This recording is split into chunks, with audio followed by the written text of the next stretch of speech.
Saturday the 2nd of May 1997. Given the extreme importance of the occasion, a disappointing crowd of 1,191 attended the Shay, hoping to see their favourites come through at 4:45 of their conference status intact. After a fairly even start, disaster struck for Town when Paul Stoneman diverted a Robbie Mitchell cross into his own net after 20 minutes. Town responded well, and just 7 minutes later Mick Norbury got on the end of a Darren Lyons corner to equalise. Within 5 minutes of Norbury's leveller, Bath were trailing 2-0 at home to Northwich Victoria, and it seemed Town were safe. Even so, Stevenage rang the alarm bells in the 39th minute when Barry Hales restored their lead, only for Town to level again through Norbury within a couple of minutes.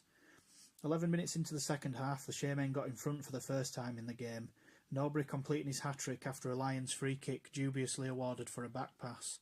Surely Town had done enough. Maybe not, for news was coming through that Bath, like Northampton 4 years earlier, had staged a remarkable comeback to turn a 2-0 deficit into a 3-2 lead.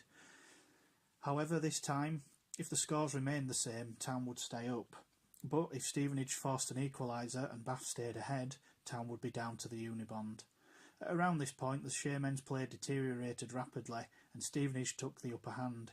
It seemed only a matter of time before the dreaded goal came that could sink Town to the lowest position in the history of the club.